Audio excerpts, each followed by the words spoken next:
ഒരിക്കൽ കൂടി നമ്മുടെ ചാനലിലേക്ക് എല്ലാവർക്കും സ്വാഗതം. ഇന്ന് നമ്മൾ fire and rescue officer question പേപ്പറാണ് ഡിസ്കസ് ചെയ്യുന്നത്. Question code 244/2023. Department fire and rescue സർവീസാണ് വരുന്നത്. കാറ്റഗറി നമ്പർ കൊടുത്തിട്ടുണ്ട്. 2023 ഡിസംബറിൽ നടന്ന എക്സാമിൻ്റെ ക്വസ്റ്റ്യൻ പേപ്പറാണ് ഡിസ്കസ് ചെയ്യാൻ പോകുന്നത്. ഇവിടെ നമ്മൾ ഈ ഒരു ഫസ്റ്റ് വീഡിയോയിൽ മാത്സ് ആണ് കേട്ടോ, മാത്സ് പാർട്ടാണ് ഡിസ്കസ് ചെയ്യുന്നത്. അപ്പോൾ നമുക്ക് ക്വസ്റ്റ്യനിലേക്ക് പോവാം. ഫസ്റ്റ് ക്വസ്റ്റ്യൻ എന്താ? 3/12 എത്ര കൂട്ടിയാലാണ് 3/12 എത്ര കൂട്ടിയാലാണ് നമുക്ക് 1 കിട്ടുന്നത്? ഓക്കെ, 3/12 എന്ത് ആഡ് ചെയ്താൽ നമുക്ക് 1 കിട്ടും? ഓക്കെ, ഡൗട്ടില്ലല്ലോ. നമുക്ക് എന്താ കിട്ടേണ്ടത്? 12/12 12 ഭാഗമാക്കിയാൽ 12 ഭാഗവും നമ്മുടെ കയ്യിലുണ്ടെങ്കിൽ അതെന്താണ്? 1. 12ൽ 12 കിട്ടിയിട്ടുണ്ടെങ്കിൽ അതെന്താണ്? 1. ഓക്കെ. അപ്പോൾ ഇനി ആഡ് ചെയ്യണമെങ്കിൽ നമ്മുടെ താഴെയുള്ള ആൾക്കാർ സെയിം ആട്ടോ. സെയിമാണ്. മുകളിലുള്ള 3നെ മാത്രം നോക്കിയാൽ മതി. 3യിൽ കൂടെ എത്ര കൂട്ടിയാൽ 12 കിട്ടും? 3നോട് എത്ര കൂട്ടിയാൽ 12 കിട്ടും? ഓക്കെ, എത്ര കൂട്ടിയാലാണ് കിട്ടുക? 9 ആണ് അല്ലേ? എന്താണ്? 9 ആണ്. അതായത് ഒരു 9 നമുക്ക് കിട്ടണം. താഴെ 12. 9/12 ആണ് കൂട്ടേണ്ടത്. കിട്ടിയോ? 3നോട് 9/12 കൂട്ടിയാൽ എന്ത് കിട്ടും? 1 കിട്ടും. 3നോട് 9/12 കൂട്ടുന്ന സമയത്താണ് എന്ത് കിട്ടുന്നത്? 1 കിട്ടുന്നത്. ഓക്കെ, ഓപ്ഷനിലേക്ക് നോക്കൂ. 9/12 ഉണ്ടോ? ഓപ്ഷനിൽ 12/3 ഉണ്ട്, 3/4 ഉണ്ട്, 12/12 ഉണ്ട്, 7/12 ഉണ്ട്. 9/12 നമുക്കുള്ളൊരു ആൻസർ, നമുക്ക് കിട്ടിയൊരു ആൻസർ അതിലില്ല. അപ്പോൾ നോക്ക്, ഇതിനെ നമുക്ക് മാറ്റാൻ പറ്റുമോ? ചെറുതാക്കാൻ പറ്റുമോ? പറ്റില്ലേ? ചെറുതാക്കാൻ പറ്റുന്നതാണ്. 9/12 3 കൊണ്ട് കട്ട് ചെയ്ത് കഴിഞ്ഞാൽ എത്രയാണ്? 3/4 എന്ന് കിട്ടും. 3/4 എന്ന് കിട്ടും. ഓപ്ഷൻ ബി ആണ് കേട്ടോ കറക്റ്റ് ആൻസർ. ഓപ്ഷൻ ബി ആണ്. അടുത്ത ക്വസ്റ്റ്യനിലേക്ക് പോവാം. അടുത്ത ക്വസ്റ്റ്യൻ എന്താ പറയുന്നത്? 630 മീറ്റർ നീളമുള്ള ഒരു ട്രെയിൻ, 630 മീറ്റർ നീളമുള്ള ഒരു ട്രെയിന് 9 മണിക്കൂർ കൊണ്ട് 810 കിലോമീറ്റർ പോവും. 9 മണിക്കൂർ കൊണ്ട് 810 കിലോമീറ്റർ പോവും. അങ്ങനെയാണെങ്കിൽ ആ തീവണ്ടിയുടെ ശരാശരി വേഗത എത്രയാണ്? ശരാശരി ആവറേജ് സ്പീഡ് എത്രയാണെന്ന് ചോദിച്ചു. അപ്പോൾ ഓപ്ഷൻ എ മണിക്കൂറിൽ 90 കിലോമീറ്റർ നിന്നിട്ടുണ്ട്. ഓപ്ഷൻ ബി മണിക്കൂറിൽ 80 കിലോമീറ്റർ. ഓപ്ഷൻ സി എന്ന് പറയുന്നത് എന്താ നോക്കട്ടെ? ഓപ്ഷൻ സി എന്താ? മണിക്കൂറിൽ 70 കിലോമീറ്റർ, മണിക്കൂറിൽ 160 കിലോമീറ്റർ. ഇങ്ങനെയൊക്കെ തന്നിട്ടുണ്ട് അല്ലേ? ഇങ്ങനെയൊക്കെ തന്നിട്ടുണ്ട്. അപ്പോൾ നമുക്ക് നോക്കാം എങ്ങനെ കാൽക്കുലേറ്റ് ചെയ്യുക. ഇവിടെ എന്താ ക്വസ്റ്റ്യനിൽ എന്താ പറഞ്ഞിട്ടുള്ളത്? 90 എന്താ പറഞ്ഞത്? 9 മണിക്കൂർ കൊണ്ട് 810 കിലോമീറ്റർ അല്ലേ? എന്താണ്? 9 മണിക്കൂർ കൊണ്ടേ 9 മണിക്കൂറിൽ എത്ര പോവും? 810 കിലോമീറ്റർ പോകുന്നല്ലേ പറഞ്ഞത്? ഓക്കെ, അങ്ങനെയാണെങ്കിൽ 9 മണിക്കൂറിൽ ഇതാണ്. 1 മണിക്കൂറിൽ എന്തായിരിക്കും? അതല്ലേ നമുക്ക് സ്പീഡ്. മണിക്കൂറിൽ എത്ര പോകും നോക്കണമെങ്കിൽ 1 മണിക്കൂർ എന്നല്ലേ നോക്കണ്ടത്? 1 മണിക്കൂറിൽ എത്ര പോകും? ഈ 810 എന്താ ചെയ്യേണ്ടത്? 810 ഡിവൈഡഡ് ബൈ എന്ത് ചെയ്യണം? 810 ഡിവൈഡഡ് ബൈ എത്ര ചെയ്താൽ മതി മണിക്കൂറിലേക്ക് മാറ്റാൻ? അല്ല, 9 മണിക്കൂറിൽ മാറ്റണമെങ്കിൽ 9 മണിക്കൂറിൽ 810 ആണല്ലേ? അപ്പോൾ 810 കിലോമീറ്റർ ഡിവൈഡഡ് ബൈ എന്ത് ചെയ്യണം? 9 ചെയ്താൽ മതി. 9 മണിക്കൂറിൽ എത്ര പോകുകയാണെങ്കിൽ 1 മണിക്കൂറിൽ എത്ര പോകണം? അതുകൊണ്ട് ഡിവൈഡ് ചെയ്താൽ മതി. നമുക്കറിയാം 9 ആണ് 81. എന്താണ്? 9 ആണ് 81. അപ്പോൾ 90 കിലോമീറ്റർ. 810 എത്ര 9 ഉണ്ട് നോക്കിയാൽ മതി. അതല്ലേ സിമ്പിളായിട്ട് പറഞ്ഞു കഴിഞ്ഞാൽ. അതായത് 1 മണിക്കൂറിൽ 90 കിലോമീറ്റർ ആയിരിക്കും അതിൻ്റെ ആവറേജ് സ്പീഡ്. ഓപ്ഷൻ ഉണ്ടോ? ഇവിടെ ഉണ്ടോ? ഈ 2 ഓപ്ഷൻ അല്ല. സിയും ഡിയും അല്ല, ബിയുമല്ല. ഏതാണ് കറക്റ്റ് ആൻസർ? ഓപ്ഷൻ എ ആണ്, മണിക്കൂറിൽ 90 കിലോമീറ്റർ. ഓക്കെ, അടുത്ത ക്വസ്റ്റ്യനിലേക്ക് പോവാം. അടുത്തത് ഡിറക്ഷനുമായിട്ട് ബന്ധപ്പെട്ട ഒരു ക്വസ്റ്റ്യനാണ്. ശ്രദ്ധിക്കണേ.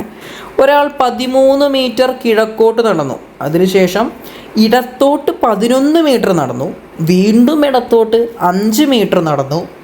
വീണ്ടും ഇടത്തോട്ട് 5 മീറ്റർ നടന്നു. കണ്ടിന്യൂസ് ആയിട്ട് അയാൾ ഇടത്തോട്ടാണ് നടക്കുന്നത്. എത്ര മീറ്ററാണ് നടക്കുന്നതെന്ന് പറഞ്ഞിട്ടുണ്ട്. വീണ്ടും അദ്ദേഹം തിരിഞ്ഞ് നടന്നിട്ട് ഇപ്പോൾ അയാൾ നിൽക്കുന്ന സ്ഥലം എന്ന് പറയുന്നത് അയാൾ തുടങ്ങിയ സ്ഥലത്ത് നിന്ന് എത്ര അകലെയാണ് എന്നാണ് ചോദിച്ചത്. ഇത്തരം ചോദ്യങ്ങൾ വരുന്ന സമയത്ത് നമ്മൾ ആദ്യം വരയ്ക്കേണ്ടത് ഡയറക്ഷനാണ്. നോർത്ത്, സൗത്ത്, വെസ്റ്റ്, ഈസ്റ്റ്, ഇത്തരം കാര്യങ്ങൾ വരച്ചാൽ മാത്രമേ നമുക്കത് കണ്ടുപിടിക്കാൻ കഴിയുള്ളൂ. നമുക്ക് ഇവിടെ അത് വരയ്ക്കാം കേട്ടോ. വരച്ചിട്ട് തന്നെ നമുക്ക് എന്ത് ചെയ്യാം, ആൻസർ ഒന്ന് കണ്ടുപിടിക്കാൻ നോക്കാം. ഓക്കെ, വരയ്ക്കാൻ പോവാണ്. അപ്പോൾ എന്തുണ്ട്, ഇവിടെ നോർത്ത്, ഓപ്പോസിറ്റ് സൗത്ത്, ഇവിടെ ഈസ്റ്റ് ആണെങ്കിൽ ഇവിടെ വെസ്റ്റ് ആണ്.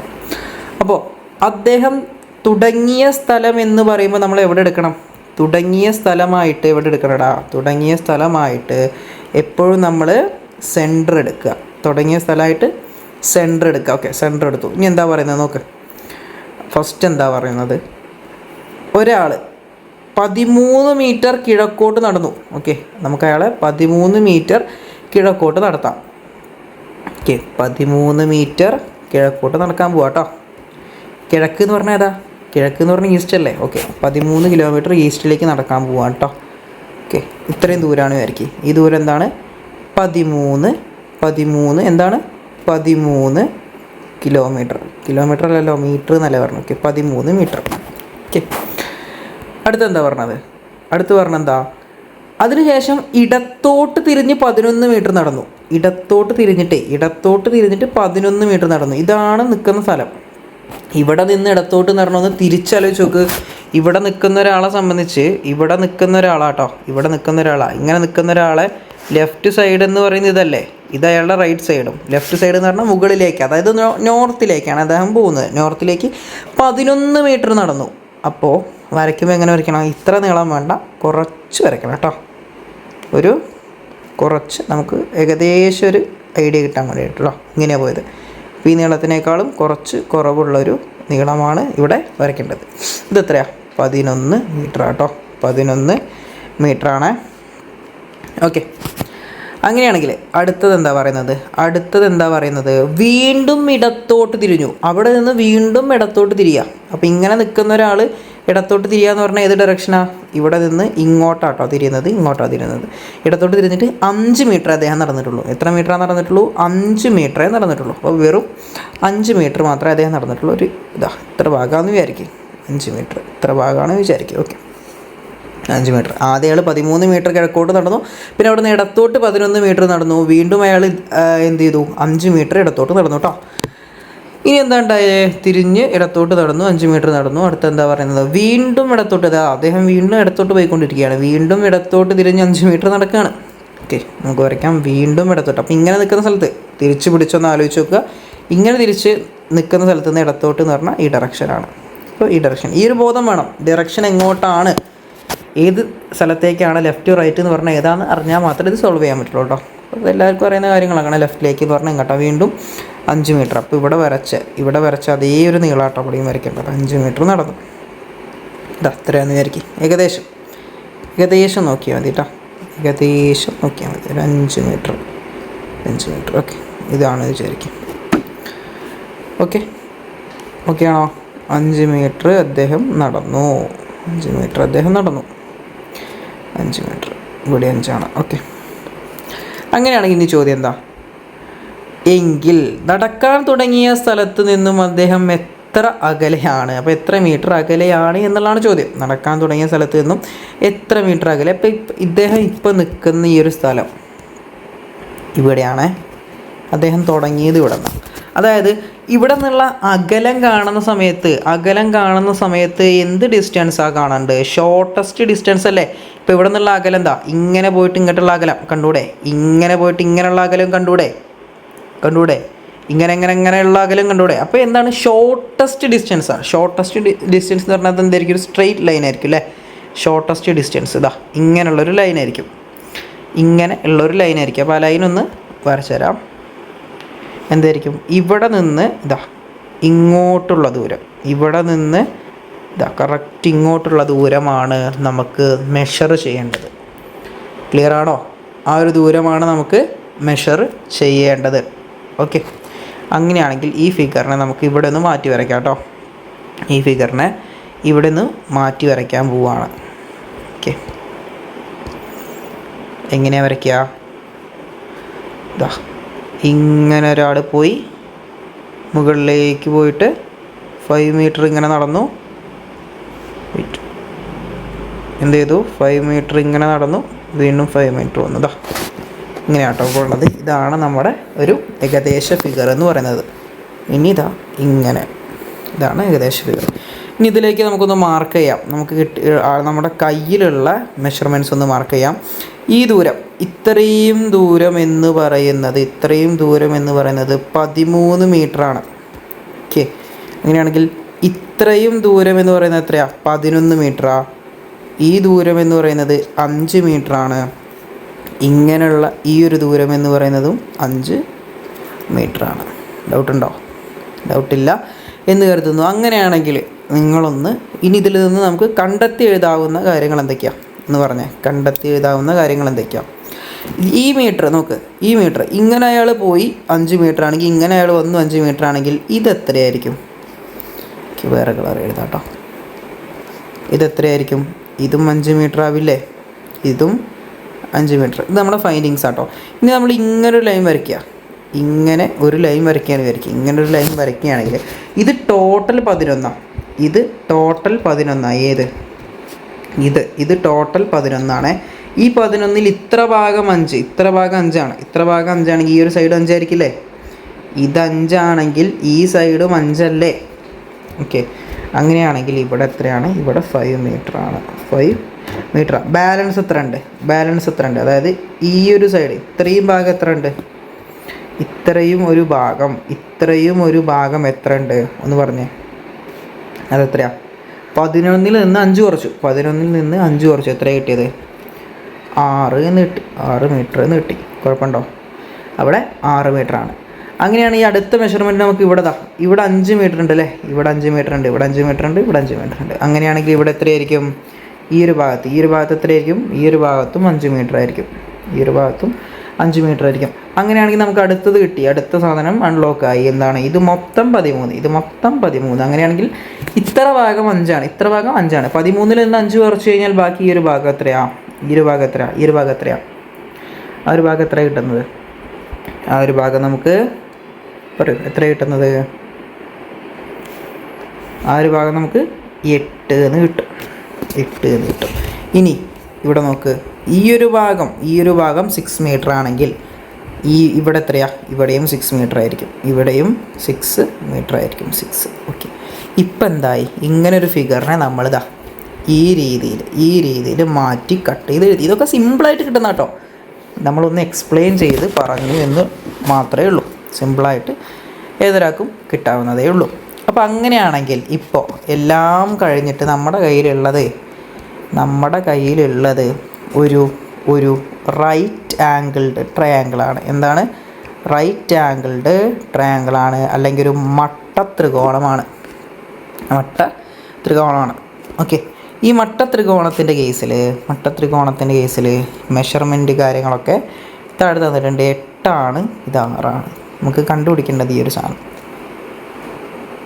ഹൈപ്പോട്ടനസ് അല്ലെങ്കിൽ കർണമാണ് നമുക്ക് കണ്ടുപിടിക്കേണ്ടത്. നമുക്കറിയാം കർണം എന്ന് പറയുന്നത് എന്തായിരിക്കും? 8a² + 6a² കിട്ടുന്നതിൻ്റെ റൂട്ടായിരിക്കും കർണം എന്ന് പറയുന്നത്. ഓക്കെ, പഠിച്ചിട്ടുണ്ട്. a² + b² = √c² ആയിരിക്കും. അതായത് മൂന്നാമത്തെ സൈഡിൻ്റെ റൂട്ടായിരിക്കും. അങ്ങനെയാണെങ്കിൽ നമുക്കതൊന്ന് കാൽക്കുലേറ്റ് ചെയ്ത് നോക്കാം. ആണെങ്കിൽ നമുക്ക് കിട്ടേണ്ടത് റൂട്ടാട്ടോ. ഇങ്ങനെ എഴുതാട്ടോ. √8² + 6² ആണ് നമുക്ക് കിട്ടേണ്ടത്. ഇതാണ് നമുക്ക് ചെയ്ത് കിട്ടേണ്ടത് കേട്ടോ. അപ്പോൾ പറഞ്ഞോളൂ. √8ൻ്റെ സ്ക്വയർ 64 ആണ്, + 6ൻ്റെ സ്ക്വയർ 36 ആണ്. കിട്ടിയോ? എത്രയായി? റൂട്ട് ഇവിടെ എഴുതാണേ. √100. √100 ഇതിലുണ്ടോ? √100 ഇതിലുണ്ടോ? √100 എന്ന് പറഞ്ഞാൽ എത്രയാണ്? 100ൻ്റെ റൂട്ട് എത്രയാണ്? 10 ആണ്. എന്താണ്? 10 ആണ് കേട്ടോ ആൻസർ. 10 ആണ് ആൻസർ. ഓക്കെ, ക്ലിയർ ആണ് എന്ന് വിചാരിക്കുന്നു. ഓക്കെ, അടുത്ത ക്വസ്റ്റ്യനിലേക്ക് പോവാം. ഓക്കെ, ഒരു ഭിന്നസംഖ്യയുടെ 1/8 ഭാഗം 4 ആയാൽ ഭിന്നസംഖ്യ ഏതാ? സിമ്പിൾ ക്വസ്റ്റ്യൻ ആട്ടോ. ഒരു ഭിന്നസംഖ്യയുടെ എന്താണ് എട്ടിലൊരു ഭാഗം എന്ന് പറയുന്നത് 4ആണ്. എന്താണ് എട്ടിലൊരു ഭാഗം എന്ന് പറയുന്നത് 4ആണ്. സിമ്പിളായിട്ട് കാൽക്കുലേറ്റ് ചെയ്യുള്ളൂ. അത് 4ആണെങ്കിൽ ആ ഭിന്നസംഖ്യ ചെയ്ത് അപ്പോൾ എട്ടിലൊരു ഭാഗമാണ് തന്നിട്ടുണ്ട്. അപ്പോൾ 8 എത്രയാണെന്ന് കണ്ടുപിടിച്ചാൽ മതി. അതേ ഉള്ളൂ, സിമ്പിൾ ലോജിക്ക് അതാണ്. സിമ്പിൾ ലോജിക്ക് എന്ന് പറയുന്നത് അതാണ്. ഒരു സാധനത്തിനെ 8ആക്കി മുറിച്ചതിൽ, സാധനത്തിനെ ഇതിപ്പോൾ 4ആക്കി മുറിച്ചു, 8ആക്കി മുറിച്ചതിൽ ഒരു ഭാഗം എന്ന് പറയുന്നത് ഈ ഒരു ഭാഗം എത്രയാടാ അത് പോയി. ഈ ഒരു ഭാഗം നമുക്ക് തന്നിട്ടുണ്ട്. ഈ ഒരു ഭാഗം എത്രയാണ്? 4ആണ്. അപ്പോൾ ആ ഭാഗം 4ആണെങ്കിൽ ഒന്നുകൂടി വരയ്ക്കാമല്ലേ? ഇതിപ്പോൾ എത്ര ഭാഗം? ഒരു മിനിറ്റ്, അപ്പോഴല്ലേ 8 ഭാഗമായത്. 1 2 3 4 5 6 7 8. ഓക്കെ, ഈ ഒരു ഭാഗം 4ആണെങ്കിൽ ഇവിടെ 4ആണ്, ഇവിടെ 4ആണ്, ഇവിടെ 4ആണ്, ഇവിടെ 4ആണ്, ഇവിടെ 4ആണ്, ഇവിടെ 4ആണ്, ഇവിടെ 4ആണ്. വിച്ച് മീൻസ് എന്ത്? 8 × 4 8 4 32. ആൻസർ ഉണ്ടോ? 8 4 32 ആൻസർ ഉണ്ടോ? ഓപ്ഷൻ ഡി ആട്ടോ കറക്റ്റ് ആൻസർ എന്ന് പറയുന്നത്. ഓപ്ഷൻ ഡി ആണ്. അടുത്ത ക്വസ്റ്റ്യനിലേക്ക് പോവാം. അടുത്ത ക്വസ്റ്റ്യൻ എന്താ? തെങ്ങുകളുമായി ബന്ധപ്പെട്ടൊരു ക്വസ്റ്റ്യനാണ്. ഒരു തോട്ടത്തിൽ 3249 തെങ്ങുകളുണ്ട്. ആ തെങ്ങ് ഒരു പ്രത്യേക രീതിയിലാണ് എന്ത് ചെയ്തിട്ടുള്ളത്? നട്ടിരിക്കുന്നത്. അതായത് അകലം എന്ന് പറഞ്ഞാൽ അതിൻ്റെ ഡിസ്റ്റൻസും അതുപോലെ തന്നെ നിരയായും വരിയായുള്ള എണ്ണം എല്ലാം എന്താണ്? നിരയുടെയും വരിയുടെയും എണ്ണം എന്ന് പറയുന്നത് തുല്യമാണ്. അപ്പോൾ എന്താ പറഞ്ഞത്? തെങ്ങുകൾ ഇങ്ങനെ നട്ടിട്ടുണ്ട്. അതിൻ്റെ ഡിസ്റ്റൻസ്, അതായത് നിരയിൽ എത്ര ഉണ്ട്, ഇവിടെ എത്ര ഉണ്ട്, അത്രയും എണ്ണം തന്നെയാണ് ഇവിടെ ഉള്ളത്. ഇവിടെ എത്ര ഉണ്ട്, അത്രയും തന്നെയാണ് ഇവിടെ ഉള്ളത്. അതായത് ഒരു സ്ക്വയർ ഷേപ്പിലാണ് എന്ന് പറഞ്ഞ്, ഇതിപ്പോൾ സ്ക്വയർ അല്ല അല്ലേ, സോറി, ഒരു സ്ക്വയർ ഷേപ്പിലാണ് നമ്മുടെ എന്ത് നട്ടിട്ടുള്ളത്? തെങ്ങുകൾ നട്ടിട്ടുള്ളത്. കുഴപ്പമുണ്ടോ? അങ്ങനെയാണെങ്കിൽ ഒരു വരിയിൽ എത്ര ഉണ്ട്? ആ സ്ക്വയറിൻ്റെ ഒരു സൈഡാണ് ചോദിച്ചതേ. ഒരു വരിയിൽ എത്ര ഉണ്ട്? സിമ്പിൾ ചോദ്യം എന്ന് പറഞ്ഞാൽ ആ സ്ക്വയറിൻ്റെ ഒരു സൈഡാണ് ചോദിച്ചത് എന്നുള്ളത്. അങ്ങനെയാണെങ്കിൽ മൊത്തം 3249 ഉണ്ട്. കാൽക്കുലേഷൻ ഇക്വേഷൻ ഒന്നും എഴുതണ്ട. സ്ക്വയർ എന്ന് പറഞ്ഞാൽ സ്ക്വയർ എന്ന് പറയുന്നത് 3249. സിമ്പിൾ ചോദ്യം. √3249 എത്ര? എന്താ ചോദിച്ചത്? അപ്പോൾ 3249ൻ്റെ റൂട്ട് എന്താ എന്നാണ് നമ്മൾ കണ്ടുപിടിക്കേണ്ടത്. അപ്പോൾ ഇത്തരം ഒരു വലിയൊരു നമ്പറിൻ്റെ റൂട്ട് കാണാൻ പറഞ്ഞു കഴിഞ്ഞാൽ എങ്ങനെ കാണാം? ഇത്തരം ഒരു വലിയ നമ്പറിൻ്റെ റൂട്ട് കാണാൻ പറഞ്ഞു കഴിഞ്ഞാൽ നമ്മൾ എങ്ങനെ കാണും ഇടാം? ഒന്ന് ആലോചിച്ച് നോക്കുക. എന്തെങ്കിലും വഴിയുണ്ടോ? ഓക്കെ, സിമ്പിളാണ്. അതിനോട് ചേർന്ന് നിൽക്കുന്ന നമ്പർ നോക്കുക. ഇപ്പോൾ നമ്മുടെ ഓപ്ഷന് നോക്കുകയാണെങ്കിൽ ഓപ്ഷൻ വെച്ചിട്ട് നമുക്ക് ആൻസർ ചെയ്യാൻ പറ്റും. 43 ഉണ്ട്, 53 ഉണ്ട്, 57 ഉണ്ട്, 69 ഉണ്ട്. അപ്പോൾ ഇതിൻ്റെ ലാസ്റ്റ് ഡിജിറ്റ് വെച്ച് നോക്കുകയാണെന്ന് വിചാരിച്ചു കഴിഞ്ഞാൽ 3 വരുന്ന ലാസ്റ്റ് 3 × 3 അല്ലേ? സ്ക്വയർ എന്ന് പറഞ്ഞാൽ നമ്പർ കൊണ്ട് ഇൻറ്റു ചെയ്യുക. അത് 9 വരിക. എല്ലാം 3 കൊടുത്തിട്ടുണ്ട് അല്ലേ? 3 ഓപ്ഷനും 3. അപ്പോൾ ഓടായ 7നെ മാറ്റി നിർത്താൻ പറ്റുമോ? പറ്റില്ല. 7 × 7 എത്രയാ? 49 ആണ്. മാറ്റിയെടുത്താനും പറ്റില്ല. അപ്പോൾ നമ്മൾ നോക്കേണ്ട റേഞ്ച് നോക്കുക. എന്താ നോക്കേണ്ടത്? റേഞ്ച് നോക്കുകയാണെങ്കിൽ 14ൻ്റെ സ്ക്വയർ നമുക്കറിയാം. 14ൻ്റെ സ്ക്വയർ എന്ന് പറഞ്ഞാൽ 1600 ആണോ? 1600 ആണ്. 15ൻ്റെ സ്ക്വയർ എന്ന് പറഞ്ഞാൽ 2500 ആണ്. 5 × 5 2 0 ഇട്ട് കൊടുക്കുക. 2500 ആണ്.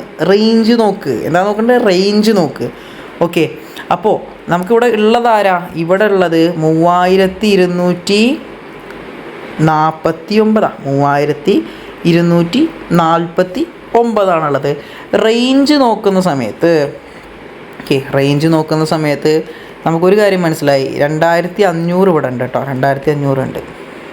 അതല്ല, അതിലും കൂടുതലാണ്.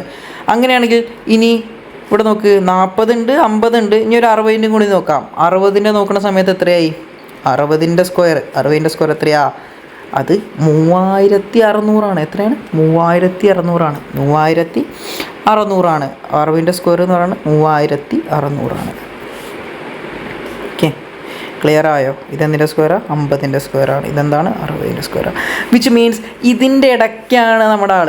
ഇതിൻ്റെ ഇടയ്ക്കാണ് ഇതിൻ്റെ സ്ക്വയർ റൂട്ട് അല്ലെങ്കിൽ സ്ക്വയർ എന്ന് പറയുന്നത് ഈ ഒരു നമ്പർ വരുന്നത്. അല്ലെങ്കിൽ 3249 എന്ന് പറയുന്നത് 2500-ൻ്റെയും 3600-ൻ്റെ ഇടയിലല്ലേ. അങ്ങനെയാണെങ്കിൽ നമുക്ക് ഏതൊക്കെ ഓപ്ഷൻ നോക്കാം. ഈ ഒരു 3 ഓപ്ഷനാണ് സാധ്യത. ഈ ഒരു മൂന്ന് ഓപ്ഷൻ ഉണ്ടോ? ഇല്ല. 63 ഇല്ല. അപ്പോൾ ഈ 2 ഓപ്ഷനേ സാധ്യതയുള്ളൂ. 2 ഓപ്ഷനേ സാധ്യതയുള്ളൂ. ഇനി ഒരു കറക്കി കുത്തല. വീണ്ടും റേഞ്ച് നോക്കുകയാണ്. ഈ നമ്പർ ക്ലോസ് ടു ഏത് നമ്പറിനോടാണ് അടുത്തിരിക്കുന്നത്? 2500-ൽ നിന്ന് ഇങ്ങോട്ടുള്ള ഡിസ്റ്റൻസ് ആണോ? ഈ 3249-ൽ നിന്ന് 3600-ലേക്കുള്ള ഡിസ്റ്റൻസ് ആണോ കൂടുതൽ? ഏതാ കൂടുതൽ?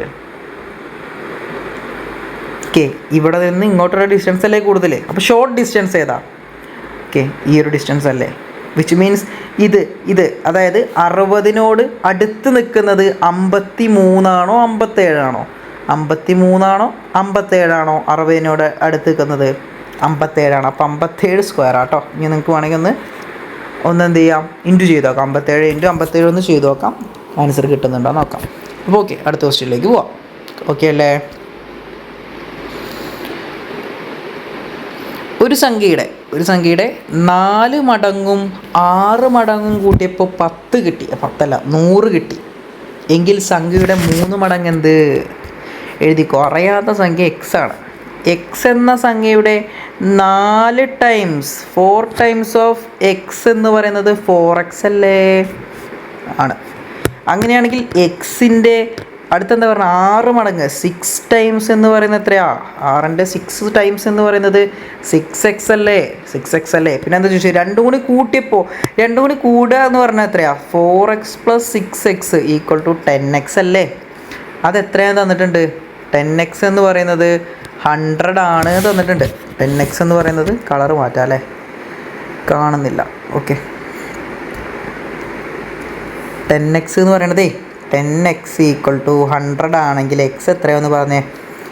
100 / 10. ഇതൊക്കെ ചെയ്യണോ? വേണ്ട. എക്സ് എന്ന് പറയുന്നത് 10 ആണ്. എക്സ് എന്ന് പറയുന്നത് 10 ആണ്. എക്സ് 10 ആയാൽ 3 മടങ്ങ് എത്രയാ? 3x എത്രയാ? എക്സ് 10 ആണെങ്കിൽ 3x എത്രയാ? 3x എന്ന് പറയുന്നത് എത്രയാ? 30 ആയിരിക്കും. അത് അതിലും വലുത് കാണാത്ത. ഓക്കെ, 3x എന്ന് പറഞ്ഞു കഴിഞ്ഞാൽ അത് 30 ആയിരിക്കും. 30 ഉണ്ട് ആൻസർ. ഓക്കെ, 30 ആട്ടോ കറക്റ്റ് ആൻസർ. അടുത്ത ക്വസ്റ്റ്യൻ ഇത് അടുത്തൊരു ക്വസ്റ്റ്യൻ. ഇവിടെ ഇത് നോർമലി എല്ലാ ക്വസ്റ്റ്യൻ പേപ്പറുകളിലും ചോദിക്കുന്നൊരു ക്വസ്റ്റ്യൻ. ഒരു ദിവസം തരും, ആ ദിവസം ഇന്ന ദിവസമാണെന്ന് പറയും. അങ്ങനെയാണെങ്കിൽ അത് കഴിഞ്ഞിട്ടുള്ള എത്ര ദിവസം, അല്ലെങ്കിൽ ഒരു ഡേറ്റ് തന്നിട്ട് ആ ദിവസം എത്രയാണ് എന്ന് ചോദിച്ചു കഴിഞ്ഞാൽ നിങ്ങൾ എങ്ങനെയാടാ ചെയ്യുക?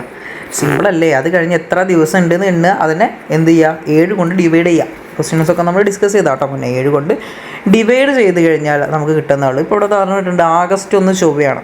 അതായത് ഓഗസ്റ്റ് 1 എന്ന് പറയുന്നത് എന്താണ്? ഓഗസ്റ്റ് 1 എന്ന് പറയുന്നത് എന്താണ്? ചൊവ്വയാട്ടോ. എന്താണ്? ചൊവ്വയാണ്.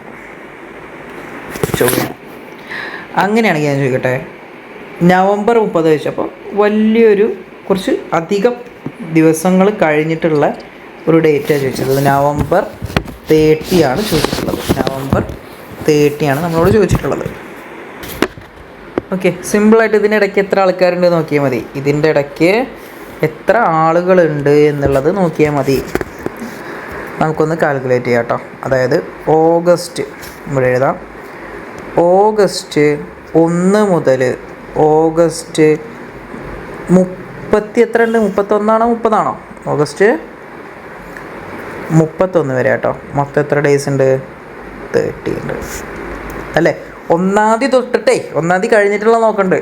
31 വരെ എത്ര ആൾക്കാരുണ്ട്? 30 ആൾക്കാരേ ഉള്ളൂ. ഡൗട്ടൊന്നും വേണ്ട, അത്രയേ ഉള്ളൂ. അങ്ങനെയാണെങ്കിൽ അടുത്തത് സെപ്റ്റംബറിൽ എത്ര ആൾക്കാരുണ്ട്? സെപ്റ്റംബറിൽ 30 ആൾക്കാരുണ്ട്. ഒക്ടോബറിൽ എത്ര ആൾക്കാരുണ്ട്? 31 ആൾക്കാരുണ്ട്. നവംബറിൽ എത്ര ആൾക്കാരുണ്ട്? 30 ആൾക്കാരുണ്ട്. ആ 30-ാമത്തെ ആളെ കാണണ്ട് അല്ലേ? 30-ാമത്തെ ആളെ കാണണ്ട. അപ്പം നമുക്ക് 3 30 ഉണ്ട്. 30 കൂട്ടണം 31 കൂട്ടണം 30 ഒന്ന് കൂട്ടിക്കേ. 30 120 + 1 121. 121-ാമത്തെ ദിവസം എത്ര? 121ാമത്തെ ദിവസം എത്രയാണെന്നാണ് ചോദിച്ചത്. 121ാമത്തെ ദിവസം എത്രയാണ്? എന്താ 121 ÷ 7 എന്ന് ചെയ്യേ. 121 ÷ 7 ഒന്ന് ചെയ്ത് നോക്ക്. 121 ÷ 7 എനിക്കൊന്ന് 119 സംതിങ് കിട്ടും. അതായത് 10 70 എത്ര വരിക? 49. അപ്പോൾ 17 വരും. 17 × 7 അല്ലേ? ഒന്ന് നോക്കട്ടെ 17 × 7 49 4 ഒരു 7 4 11 119 കറക്റ്റ് കേട്ടോ. 119 കിട്ടും. 119 കിട്ടും. 119 ഏതാ? 119 എന്ന് പറയുന്നത് ചൊവ്വയായിരിക്കും. ചൊവ്വ 119 ചൊവ്വയായിരിക്കും. ഡൗട്ട് ഉണ്ടോ? 119 ചൊവ്വയാണെങ്കിലേ 120 ഏതാ? 120 എന്ന് പറയുന്നത് ബുധനായിരിക്കും. 121 വ്യാഴം.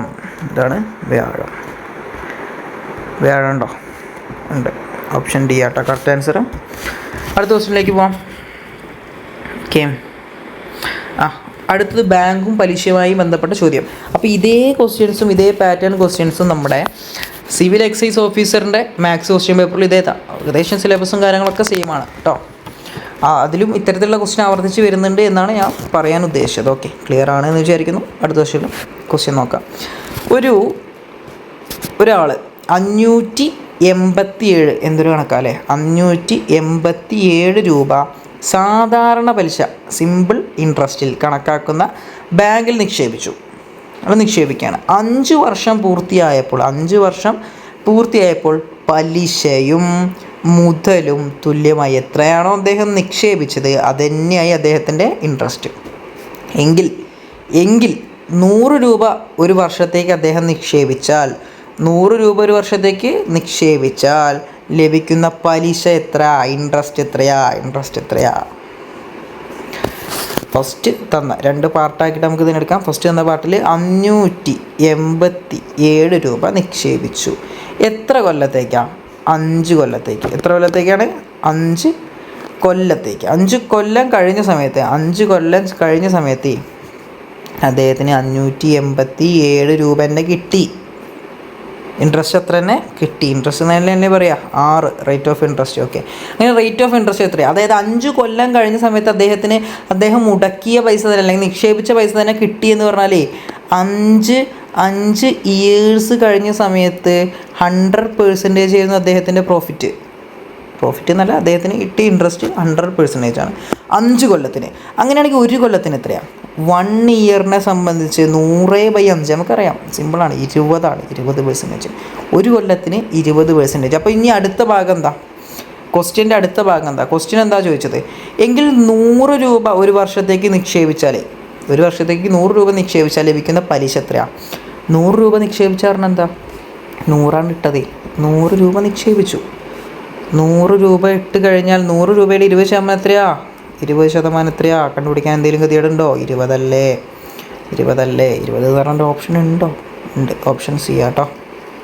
ഓക്കെ, അടുത്ത ക്വസ്റ്റ്യൻ അതൊരു റേഷ്യോയുമായി ബന്ധപ്പെട്ട ക്വസ്റ്റ്യൻ ആണ്. 126 പെൺകുട്ടികൾ പഠിക്കുന്ന ഒരു സ്കൂളിൽ പെൺകുട്ടികളും ആൺകുട്ടികളും തമ്മിലുള്ള എണ്ണത്തിൻ്റെ അംശബന്ധം എന്ന് പറയുന്നത് 3:5 ആണ്. അങ്ങനെയാണെങ്കിൽ ആൺകുട്ടികളുടെ എണ്ണം പെൺകുട്ടികളുടെ എണ്ണത്തേക്കാൾ എത്ര കൂടുതലാണ്? ക്വസ്റ്റ്യൻ ശ്രദ്ധിക്കണേ. ക്വസ്റ്റ്യൻ ഒന്നും കൂടി ശരിക്കും വായിക്കാം കേട്ടോ. ഓക്കെ, അപ്പോൾ നമുക്ക് തന്നിരിക്കുന്ന ഡാറ്റ ഒന്ന് നമുക്ക് എടുത്തെഴുതാം.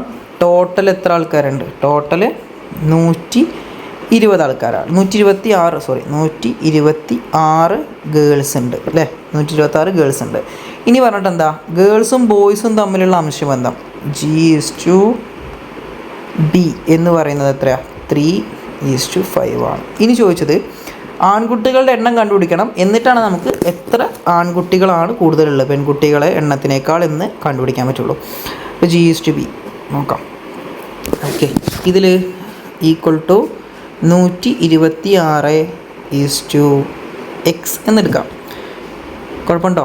അതൊക്കെ പറഞ്ഞ കറക്റ്റല്ലേ? ഗേൾസ് എന്ന് പറയുന്നത് 3/5 ആണ്. അത് എത്രയാണ്? 126. അപ്പോൾ 3 എന്ന് പറയുന്നത് 126 ആണ്. 126 എന്ന് പറയുന്നത് നമുക്ക് 3 ആയിട്ട് എടുക്കാം. അതായത് അതിൻ്റെ അംശബന്ധം കേട്ടോ. അങ്ങനെയാണെങ്കിൽ 126 ഡിവൈഡഡ് ബൈ 3 ചെയ്യുമ്പോൾ കിട്ടുന്ന ആൾ ഒരാളായിരിക്കും, 1 എന്നുള്ള റേഷ്യോ ആയിരിക്കും. ഓക്കെ, ചെയ്ത് നോക്കാം. 126 ഡിവൈഡഡ് ബൈ 3 എന്ന് ചെയ്യാം. 126 ഡിവൈഡഡ് ബൈ 3 എന്ന് ചെയ്യുന്ന സമയത്ത് നിങ്ങൾക്ക് എത്ര കിട്ടുക? 42 ആയിട്ട്. 42 അതൊന്ന്. ഈ 42നെ 5 കൊണ്ട് ഇൻറ്റു ചെയ്താൽ, ഇവിടെ നോക്ക്, എന്തിനാണ് 5 കൊണ്ട് ഇൻറ്റു ചെയ്യുന്നത്? കാര്യം മനസ്സിലായോ? 5 കൊണ്ട് ഇൻറ്റു ചെയ്ത് കഴിഞ്ഞാൽ ബോയ്സിൻ്റെ എണ്ണം കിട്ടുമോ? മൊത്തം 2 കൂടി കൂട്ടി 8 കിട്ടും. അതായത് മൊത്തം എണ്ണത്തിന് 8 തുല്യമാക്കി നോക്കി അതിൽ ഒരു ഭാഗം കാണുന്നതിന് പകരം 3 കൊണ്ട് ഡിവൈഡ് ചെയ്താൽ മതി. ഒരു ഭാഗം 2 ഭാഗം 3 ഭാഗം കൂടിയതാണ് 126. അതിലൊരു ഭാഗം കാണാൻ 3 കൊണ്ട് ഡിവൈഡ് ചെയ്തു, 3 കൊണ്ട് ഡിവൈഡ് ചെയ്തു, 42 കിട്ടി. ഇനി ആ ഒരു ഭാഗത്തിനെ 5 കൊണ്ട് ഡിവൈഡ് ചെയ്താൽ ഈ നമ്പർ കിട്ടില്ലേ? കിട്ടുമോ? കിട്ടണം. 200 210 എന്ന് കിട്ടും. അപ്പോൾ ഇനി നോക്കേണ്ട ആരാ? ഇവർ 2 പേരെയാണോ നോക്കേണ്ടത്? അല്ല, ഇവർ 2 പേര്. നമുക്കിത് എന്താണ്? എക്സ് ആണ് കിട്ടിയത് കേട്ടോ. എക്സ് ആണ് കിട്ടിയത്. ഈക്വൽ ടു എക്സ് നമുക്ക് കിട്ടാണ്ട് എക്സ് കിട്ടി. അപ്പം 126 × 210. ഓക്കെ, ഇനി ഇത് തമ്മിലുള്ള ഡിഫറൻസ് നോക്കിയാൽ മതി. ഇവിടെ എന്താ ചോദിച്ചത്? ആൺകുട്ടികളുടെ എണ്ണം പെൺകുട്ടികളുടെ എണ്ണത്തേക്കാൾ എത്ര കൂടുതൽ? അപ്പോൾ എത്ര ആൺകുട്ടികളാണ് കൂടുതൽ? 210 ആൺകുട്ടികളുണ്ട്. എത്രയാണ് കൂടുതൽ? ഓക്കെ, ഇവിടെ നിങ്ങോട്ടുള്ള ദൂരം നോക്ക്. 120 80 ഉണ്ട് അല്ലേ? അപ്പോൾ ഇവിടെ എത്ര? 74 ഉള്ളൂ 200ലേക്ക്. ഒരു 10 മണി കൂട്ടി കഴിഞ്ഞാൽ 84, 84 എന്നുണ്ട്. ഓപ്ഷൻ നോക്കാം. ഓപ്ഷനിൽ 84, ഓപ്ഷൻ ബി ആട്ടോ. ഓക്കെ, അടുത്ത ക്വസ്റ്റ്യൻ. ഓക്കെ, ഈ ക്വസ്റ്റ്യൻ ഇങ്ങനെ കണ്ടാൽ ചിലപ്പോൾ മനസ്സിലാവണമെന്നില്ല. ക്വസ്റ്റ്യൻ ഒന്ന് മാറ്റി എഴുതി തരാം. ഓക്കെ, അതായത് 75 cube minus 25 cube whole divided by 75 square plus 75 into 25 plus 25 square equal to എന്താണോ ചോദിച്ചത്? വല്ല ഐഡിയ ഉണ്ടോ? നേരത്തെ കണ്ടപ്പോഴൊന്നും മനസ്സിലായില്ല, ഇപ്പോൾ കണ്ടപ്പോഴൊന്നും മനസ്സിലായില്ല. 75 ക്യൂബ് കുറയ്ക്കണം 25 cube whole divided by 75 square plus 75 into 25 plus 25 square എന്താണെന്ന് ചോദിച്ചത്. താഴെ തന്നിരിക്കില്ല എന്താ. അപ്പോൾ ഇത്രയും വലിയൊരു സാധനത്തിനെ പോയി ഗുണിക്കാനോ ഹരിക്കാനോ നിൽക്കരുത്. ഇതെന്ത് മനസ്സിലാക്കണം? ഇത് സിമ്പിളായിട്ട് നിങ്ങൾ മനസ്സിലാക്കണം. എ ക്യൂബ് മൈനസ് ബി ക്യൂബിൻ്റെ എക്സ്പാൻഷനാണ് ഇവിടെ തന്നിട്ടുള്ള സാധനം. മനസ്സിലായോ? ആ സാധനം ഒന്ന് ഞാൻ എഴുതിത്തരാം, ഹൈലൈറ്റ് ചെയ്ത് എഴുതിത്തരാം. അതായത് ഇവിടെ നോക്കിക്കോളൂ കേട്ടോ, ഇവിടെ നോക്കിക്കോളൂ. A cube minus B cube എന്ന് പറയുന്നത് സ്ഥലമുണ്ടാകുമെന്ന് വിചാരിക്കുന്നു. എ മൈനസ് ബി എന്താണ്? A minus B into A square plus A B into A square plus A B plus B square എന്ന്. ഓക്കെ, ഇതാണ് കേട്ടോ. അപ്പോൾ A cube minus B cube എന്ന് പറഞ്ഞാൽ A minus B into A square plus A B plus B square. അപ്പോൾ ഈ സാധനം ഒന്ന് ഇവിടെ എഴുത്. ഈ സാധനം ഇവിടെ എഴുതാമെന്ന് പറഞ്ഞാൽ എയും ബി എന്താ? ഇവിടെ A equal to 75 B equal to 25 ആണ്. അതിൽ ഡൗട്ടില്ലല്ലോ? ക്ലിയർ ആയെന്ന് വിചാരിക്കുന്നു. അങ്ങനെയാണെങ്കിൽ ഈ ഒരു ഭാഗത്തിന് എങ്ങനെ എഴുതാം? ഇതിൽ ഫസ്റ്റ് കാണുന്നത് ഇതെന്താ? A cube minus B cube അല്ലേ? അവിടെ നമുക്ക് ഈ ഒരു ഈക്വേഷൻ എഴുതി കൊടുക്കാം. അതിനെങ്ങനെ എഴുതാം? A minus B. അപ്പോൾ എ എന്താ? 75 ആട്ടോ. എ എന്ന് പറയുന്നത് 75 ആണ്. 75 കുറയ്ക്കണം 25. എന്നിട്ട് എന്താ പറയുന്നത്? അടുത്തത് എ സ്ക്വയർ എന്ന് പറഞ്ഞു കഴിഞ്ഞാൽ എന്താ? ഇൻറ്റു 75 സ്ക്വയർ പ്ലസ് എന്താ? എ ബി എന്ന് പറഞ്ഞു കഴിഞ്ഞാൽ 75 ഇൻറ്റു ബി എന്താ? 25. പിന്നെന്താ? Plus B square. ബി എന്താ? ബി എന്ന് പറയുന്നത് 25 ആട്ടോ. ബി എന്ന് പറയുന്നത് 25 ആണ്. അതായത് 25 സ്ക്വയർ. കഴിഞ്ഞോ? കഴിഞ്ഞിട്ടില്ല. ഓക്കെ, അപ്പോൾ നമ്മൾ ആ പാർട്ട് എഴുതി. ഇപ്പം എന്താ എഴുതിയത്? ഈ ഒരു ഭാഗമായിട്ട് എഴുതിയിട്ടുള്ളൂ, ഈ ഒരു ഭാഗം എഴുതിയിട്ടുള്ളൂ. താഴെ ആരുണ്ട്? താഴെതാ ഈ ആൾക്കാരെയും കൂടി എഴുതാനുണ്ട്. അപ്പോൾ അതും കൂടി നമുക്ക് പിന്നെ താഴെ എഴുതാം. ഡിവൈഡഡ് ബൈ എന്താണ്? 75 square plus 75 into 25 plus 25 square. ഇനി ഒന്ന് നോക്കിക്കേ, ഈ ആൾക്കാർ തന്നെയല്ലേ ഈ ആൾക്കാർ അല്ലേ? ഇവരും ഈക്വലാണോ? അതെ, ഇവരും ഈക്വലാണ്. അപ്പോൾ നമുക്കത് കട്ട് ചെയ്ത് കളയാം. അത്രയേ ഉള്ളൂ ഇവിടെ ചെയ്യാനുള്ളൂ. ഈ ഒരു ന്യൂമറേറ്റർ ഡിനോമിനേറ്റർ കട്ട് ചെയ്യുന്നൊരു പരിപാടിയെ നമുക്കിവിടെ ചെയ്യാനുള്ളൂ കേട്ടോ. ഇതും കട്ട് ചെയ്തു, ഇതും കട്ട് ചെയ്തു. ബാക്കി എന്തുണ്ട്? 75 മൈനസ് 25. 75 25 കുറച്ച് എത്രയാ? 75 25 കുറച്ച് കഴിഞ്ഞാൽ എത്രയാ? അത് 50 കേട്ടോ. 50. ഓപ്ഷൻ ഡി 50 ആണ് കറക്റ്റ് ആൻസർ എന്ന് പറയുന്നത്. അപ്പോൾ ഇത്രയാണ് നമ്മുടെ മാത്സ് പാർട്ടുള്ളൂ. അടുത്ത പാർട്ടുകൾ വേണമെന്നുണ്ടെങ്കിൽ ഒന്ന് കമൻറ്റ് ചെയ്യുക. ഇഷ്ടപ്പെട്ടിട്ടുണ്ടെങ്കിൽ ലൈക്ക് ചെയ്യുക, സബ്സ്ക്രൈബ് ചെയ്യുക. Thank you.